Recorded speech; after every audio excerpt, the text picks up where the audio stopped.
आराध्य देव छत्रपति शिवाजी महाराज की उनके चरणों में मस्तक रख के माफी मांगता हूं।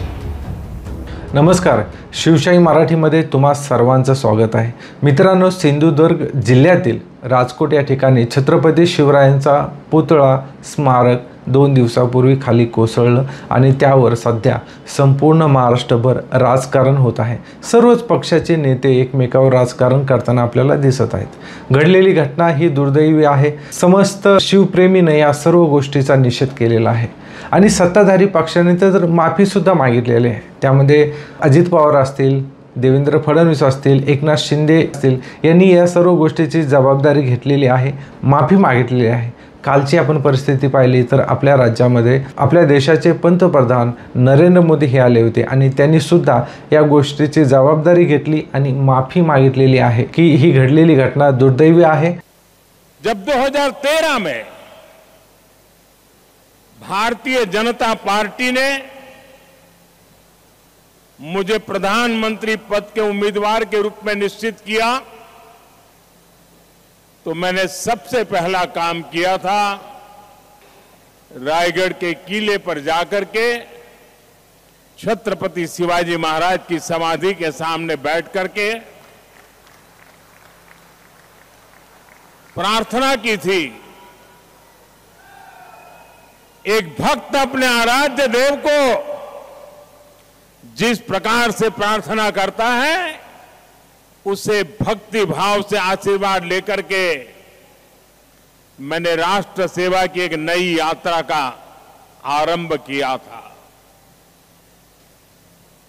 पिछले दिनों सिंधुदुर्ग में जो हुआ मेरे लिए, मेरे सभी साथियों के लिए छत्रपति शिवाजी महाराज ये सिर्फ नाम नहीं है। हमारे लिए छत्रपति शिवाजी महाराज ये सिर्फ राजा महाराजा राजपुरुष मात्र नहीं है। हमारे लिए छत्रपति शिवाजी महाराज आराध्य देव है।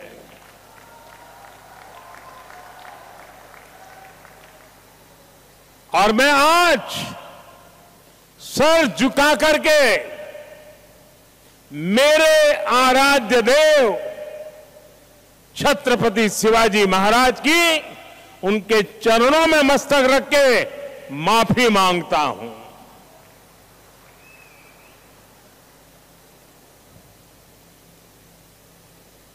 हमारे संस्कार अलग है। हम वो लोग नहीं हैं जो आए दिन भारत मां के महान सपूत इसी धरती के लाल वीर सावरकर को अनाप शनाप गालियां देते रहते हैं, अपमानित करते रहते हैं, देशभक्तों की भावनाओं को कुचलते हैं। उसके बावजूद भी वीर सावरकर को गालियां देने के बावजूद भी माफी मांगने को जो तैयार नहीं है, अदालतों में जाकर के लड़ाई लड़ने को तैयार है, लेकिन इतने बड़े महान सपूत का अपमान करके जिनको पश्चाताप नहीं होता है, महाराष्ट्र की जनता उनके संस्कार को अब जान ले। और ये हमारे संस्कार है कि इस धरती पर आते ही आज मैंने पहला काम मेरे आराध्य देव छत्रपति शिवाजी महाराज में उनके चरणों में सर झुका करके क्षमा मांगने का कर रहा हूं। और इतना ही नहीं, जो लोग छत्रपति शिवाजी महाराज को अपने आराध्य देव मानते हैं, उनके दिल को जो गहरी चोट पहुंची है, मैं ऐसे आराध्य देव की पूजा करने वालों को भी, उनकी भी सर झुका करके क्षमा मांगता हूं। मेरे संस्कार अलग है। छत्रपती शिवराय संपूर्ण महाराष्ट्रासाठीच नव्हे तर संपूर्ण देशासाठी प्रेरणादायी असे महापुरुष आहेत आणि त्यांचा सर्वांनाच अभिमान आहे, आदर्श आहे। परंतु हे सर्व गोष्टी घडत असताना विरोधी नेते, विरोधी पक्ष नेते या सर्व गोष्टीचं अजूनही राजकारण करताना आपल्याला दिसत आहे। छत्रपती शिवरायांचा पुतळा पडला ही गोष्ट खेद व्यक्त करणारी आहे, परंतु विरोधी पक्षाने यामध्ये पण संधी पाहिली, राजकारण करण्याची संधी शोधून आता विरोधी पक्ष नेते या सर्व गोष्टीचं राजकारण करताना आपल्याला दिसत आहेत। नाना पटोले यांनी असं स्टेटमेंट दिलेलं आहे की आता तुम्हाला माफी देऊन फायदा नाही आहे, आता येणाऱ्या काळात जनता जी आहे ती तुम्हाला शिक्षा देईल, अशा पद्धतीचं स्टेटमेंट नाना पटोले यांनी केलेलं आहे।